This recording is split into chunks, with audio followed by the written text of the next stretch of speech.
All right, this We're rolling. This is an interview at the New York State Military Museum, Saratoga Springs, New York. It is the 28th of June, 2005, approximately 10 a.m. Interviewers are Wayne Clark and Mike Russert. Could you give me your full name, date of birth, and place of birth, please?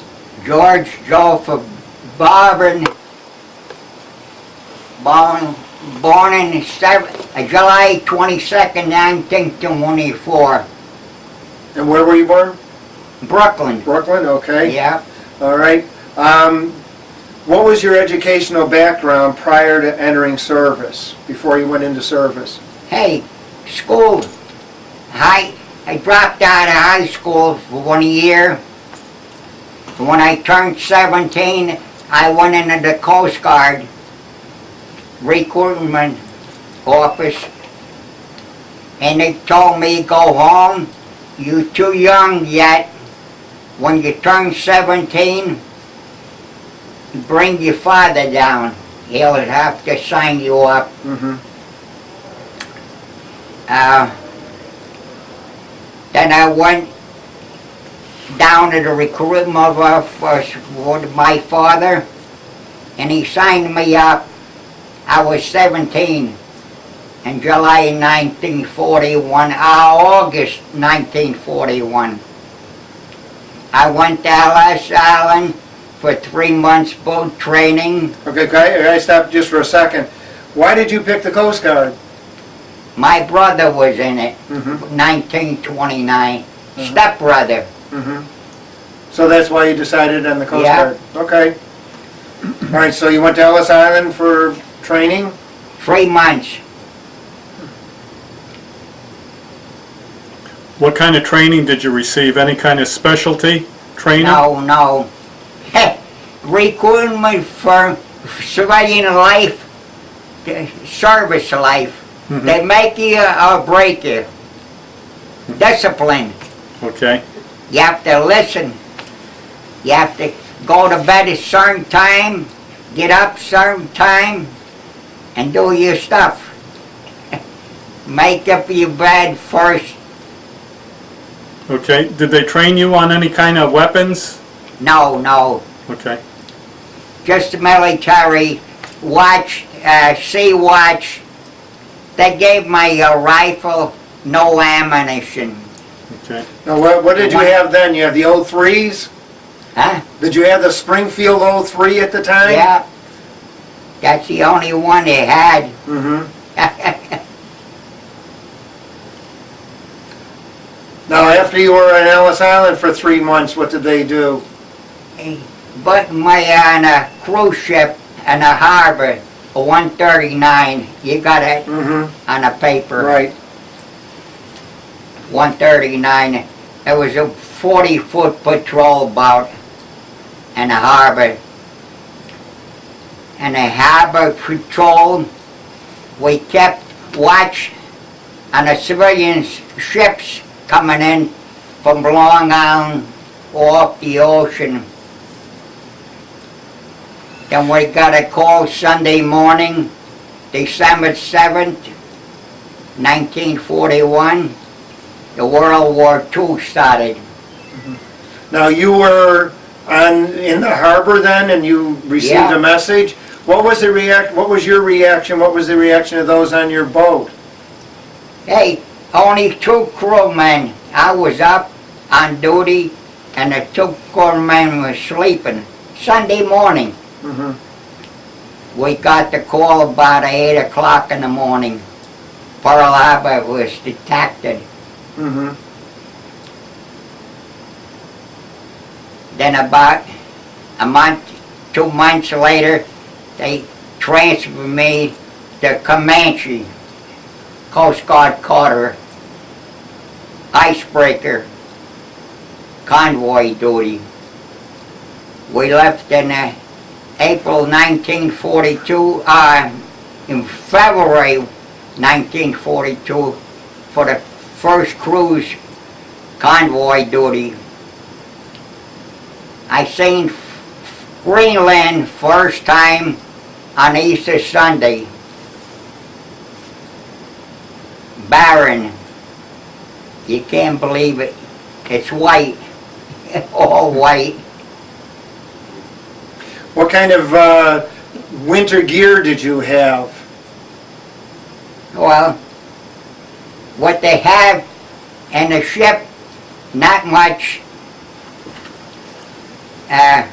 When we came back to the States about 6 months later, then they outfitted us, you know, with winter gear. Was most of your convoy duty then up through the north? Yeah, 4 years and a month, North Atlantic convoy duty. Between two ships, Escanaba, Comanche, I can't think of the name, second ship. Did you see any German ships or submarines? at all? No, I was working in a boiler room, fireman.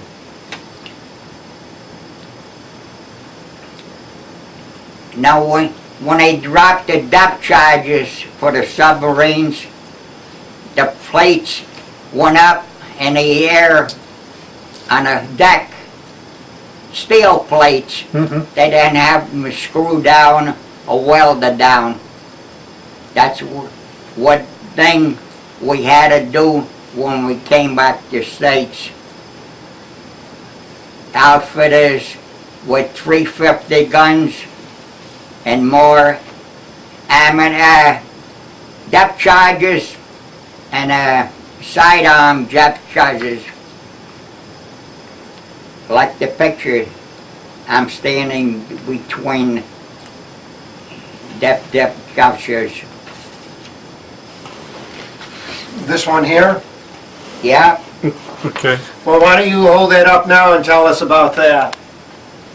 Well, that's 1953 Right.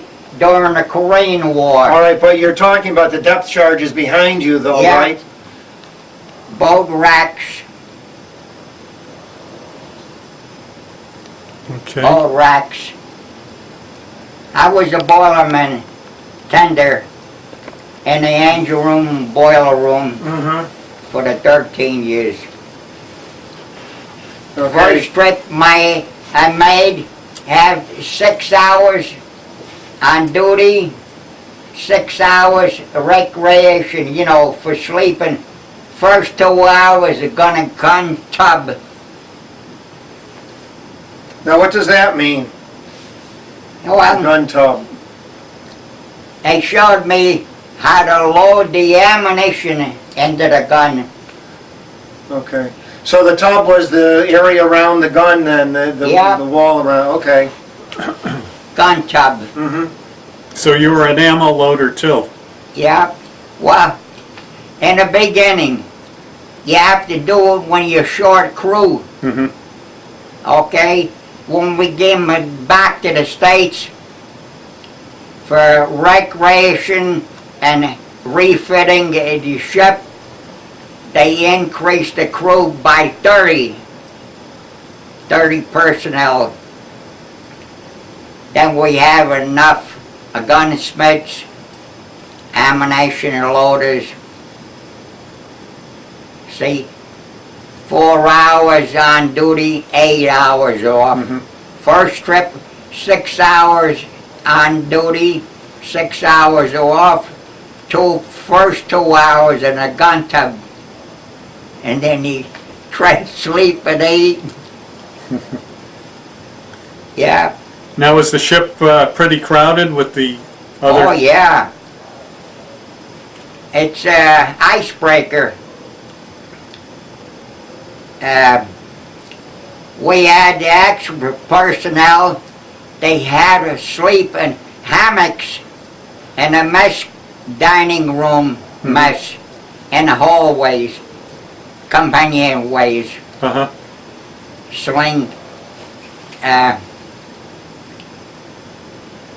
What were meals like on the ship? Oh, good. Very good. A lot of powder when we ran out of stuff.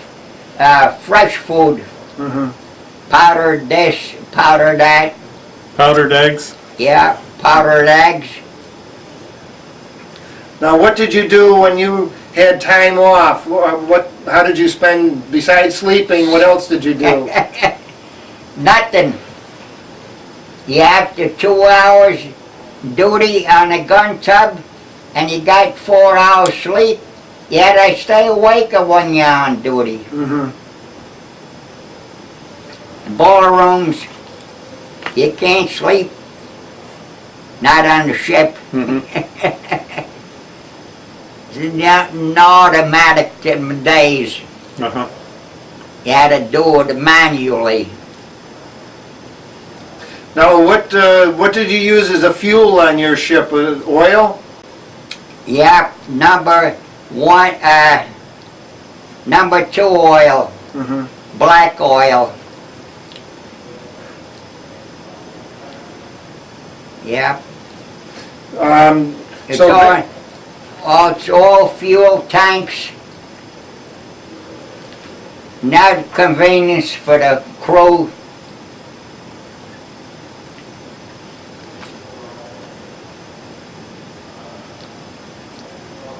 Now, how many engines did you have on ship? Was there like 2 engines or? No, one Just engine one? and 2 boilers. Okay. Steam turbines. Mm-hmm. Must have got pretty hot down in that engine room. Yeah. Well, when we had alert for anybody, you know, banging in a klaxon, banging, ringing, the officers coming down with a 45 on. Make sure you didn't leave the engine room or boiler room. Mm-hmm. He got orders to shoot you if you're gonna leave. Now, being on convoy duty, where did you end up in Europe most of the Now, time? Off of Europe, off of Russia, Iceland, we went it in Greenland. Okay, by about 4 days, when the ships were unloaded, empty, we took them out back to St. John's, Newfoundland, Foundland. And we turned around 2 days later, and we left it with a full of convoy, back and forth, Mm-hmm. Iceland and Greenland. We had some convoys when the Navy took over off of Iceland, continued to Russia and Scotland. Oh, so And basically, you kept convoy duty from North America to Iceland to Greenland, and then you picked another convoy up and came back? Yeah. Okay. How many Wow. times do you think you did a round trip? I never counted. 4 years and a month North Atlantic duty Mhm. on a How two long would it ships. take you to get from the United States to Greenland and Iceland, approximately? Well, we were stationed in Boston 10 miles an hour. That's a full speed. Mm-hmm. 12 knots. About 2 weeks, 10 days to go 1,500 miles. Then we cut it up back in Newfoundland, St. John's to Greenland, about a week.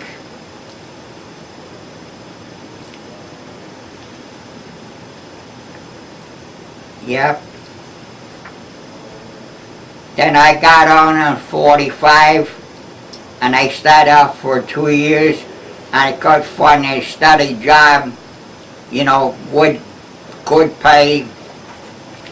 I went down to recruiting so I asked can I come in back. I went in 47 and I stayed at 56, 2 enlistments. What My rank, what wife- rank were you when you got out? What rank were you when you got out? BT1, Buller Thunder 1 first class. Okay. And you started to say something about your wife?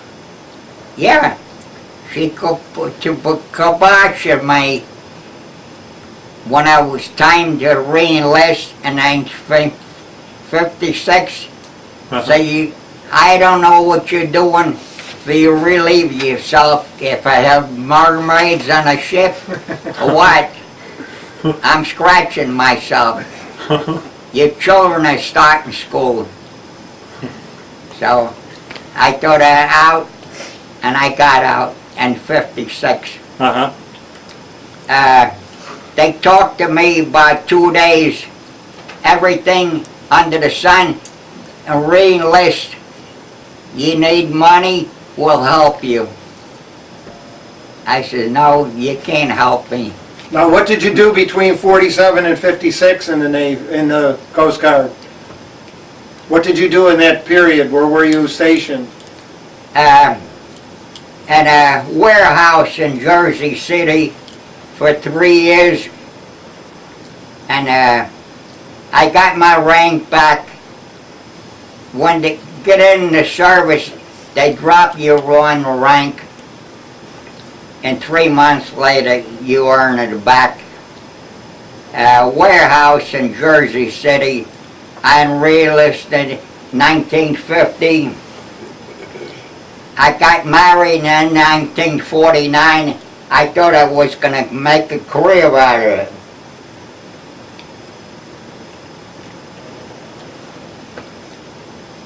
During the Korean War, they transferred me out to Hawaii, Honolulu. 2 years duty on the DE escort. Now, where was your family living? Well, in the Brooklyn, they transferred my family out to Hawaii.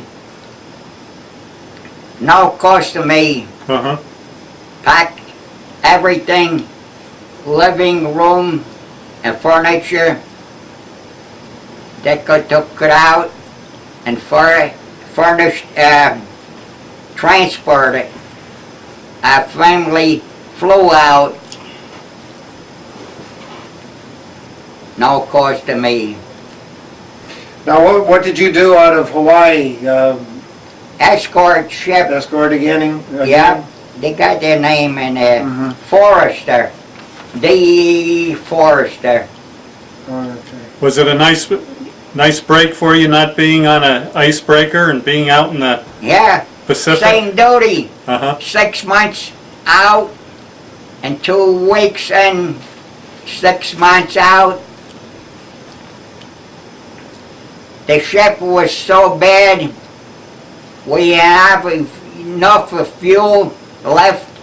We had to go off to George Harbor, Alaska for fueling to make Hawaii back. See, we're off the coast of Korea about 20 miles, 15 miles, and work the grid, you know, where the rescue of the planes have to go down Uh-huh. out of ships. Did you We rescue? didn't go in Korea, from a grid off the coast. We stopped in Japan for 2 weeks of recreation Uh-huh. between 2 trips.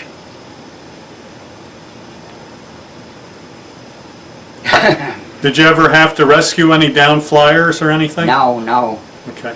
thank God. I never heard of it, you know, going plane down in the water.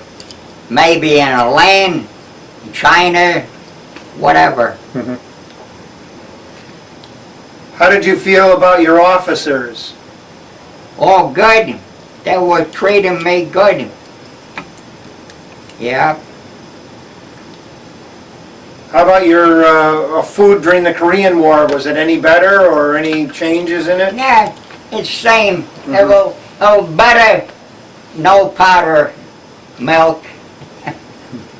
Well, he had powder milk on the ship. When he ran out, you have to use it or lose it. Did you have any times that you found anything amusing or funny at all No, that happened to no. you? Never found any funny stuff.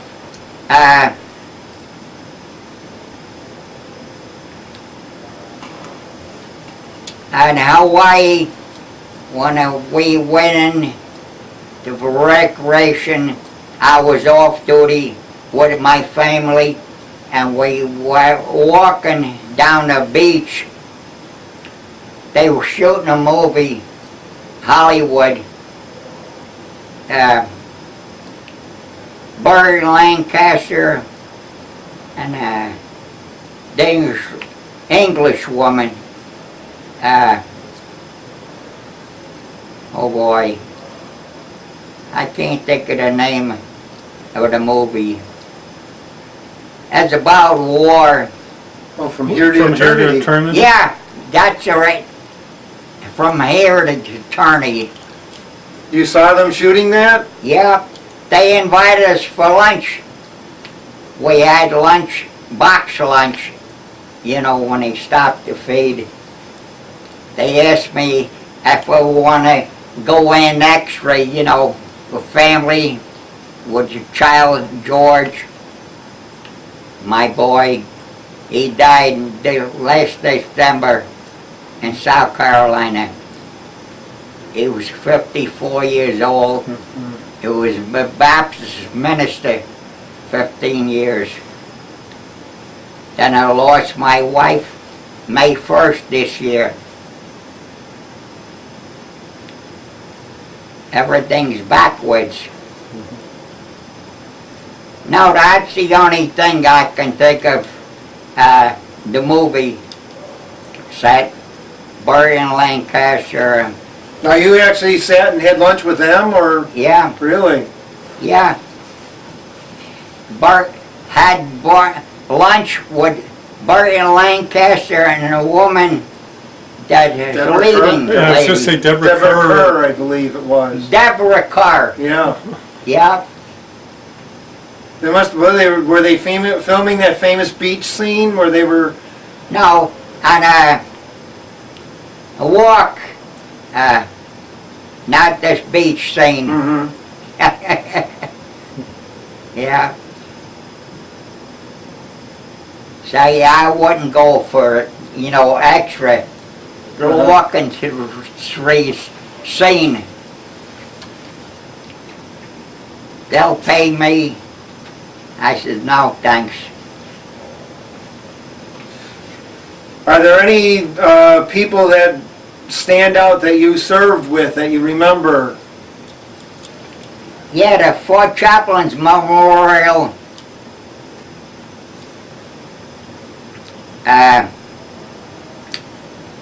The Fort Chaplain's Memorial, a video I have at home Mm-hmm. that was made about 6 months ago. I was in a convoy. Oh, where they were Yeah, killed. when they got it. 1943, February 3rd, 5 after 1 in the morning. I just came on duty midnight. They went down, the ship went down 29 minutes later.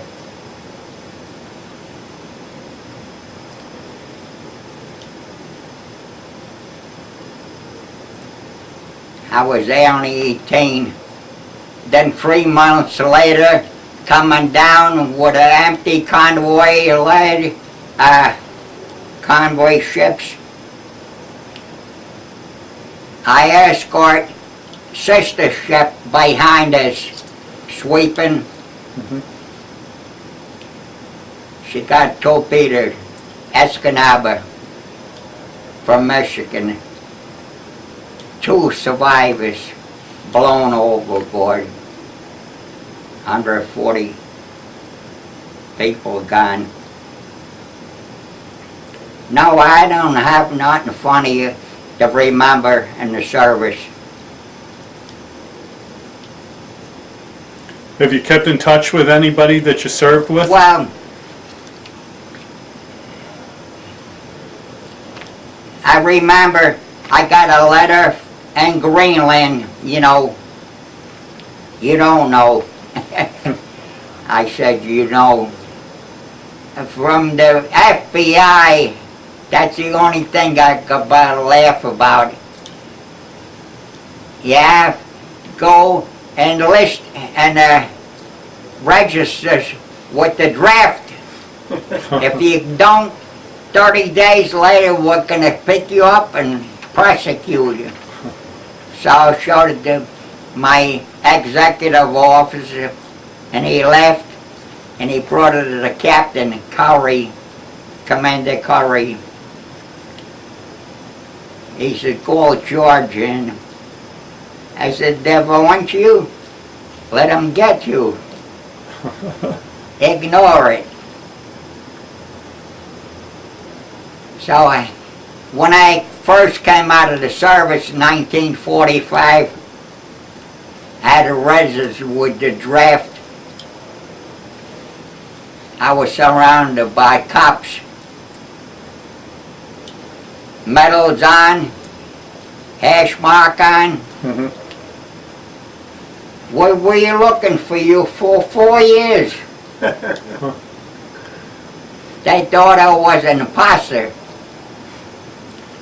So 15, 20 months later, they squared it out, you know, the captain and the Coast Guard and Manhattan, to make sure I was a bona fide guy. They apologized profusely. Yeah. Did you, after you left the service, did you ever use the GI Bill? No, no. I had to have a chance. They had a 52-20 club. Yep. 52 weeks, $20 a week. Did you use that? Yeah. Oh, yeah. Did you use it up? No. I tried to get a job 2 days a week. So, and the second year, had a job, elevator driver. I drove an elevator in Manhattan on Park Avenue. That was the only steady job, and I got fed up with that 6 months later. So I go to a recruiting office if they take me back. They took me back. Now, did you ever join any veterans organizations? No. I joined Veterans Organization in Kansas, the original home. I don't belong to no clubs. I never had a time I had to raise my family. My wife and 2 children. I had an office in New York City. They were starting up a Veterans Club in New York City. Coast Guard officers called me one night. Come down. You got enough duty. You can big shot. I said, how time I have to work for a living. So when I came out, I got a job in Con Edison, like Mohawk, Niagara, and boiler room. 10 years, and I left the city to come up here in Broadalbin 38 years ago. 39. In 66 we bought the property.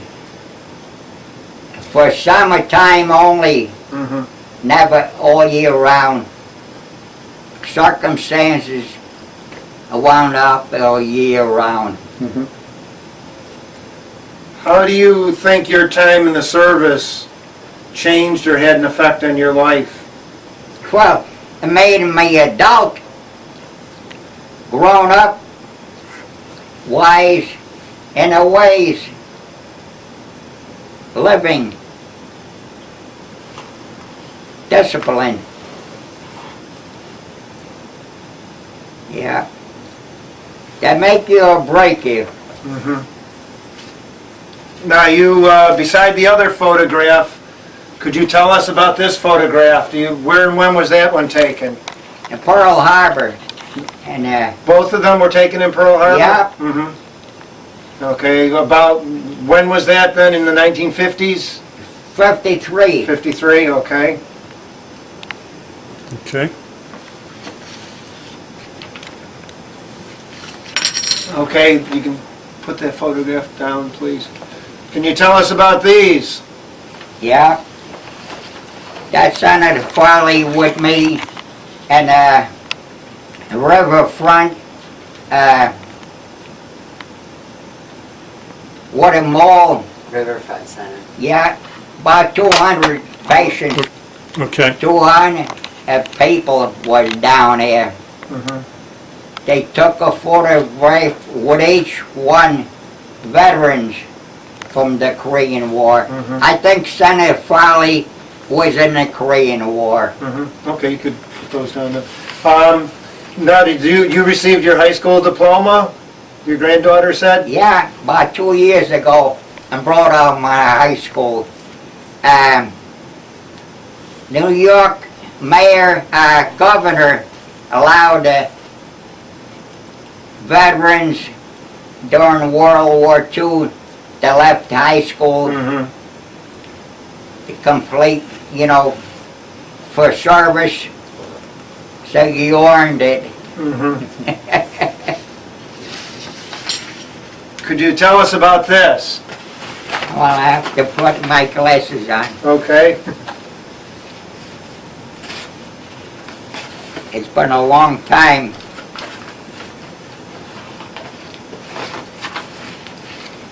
See, that's the second ship I was on, United States called Modoc. Okay. To all sailors, wherever you may be, to all walruses, polar bears, seals, porpoises, whales, sea serpents, black herrings, penguins, and all other living things in the North Sea. Now, why did you receive that?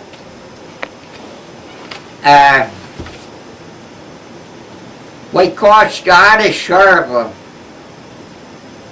points north, and pursuance of wartime duties.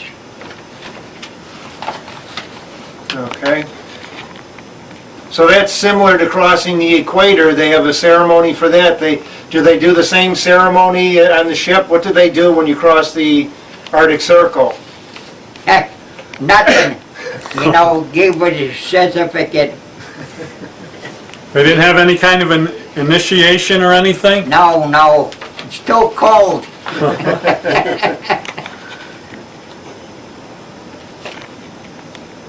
Okay. See, they got stamped down there to make it official. Is there anything else you want to add?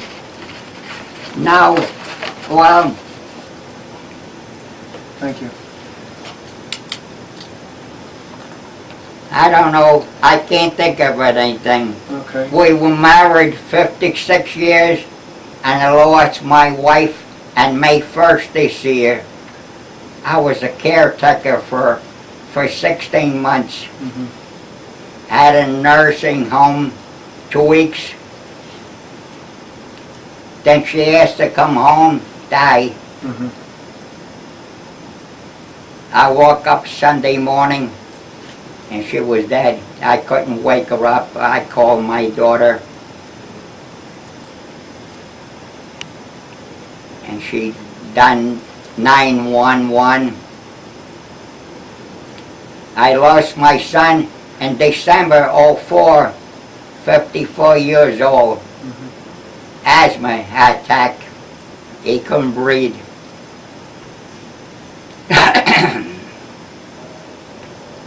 I went down to funeral.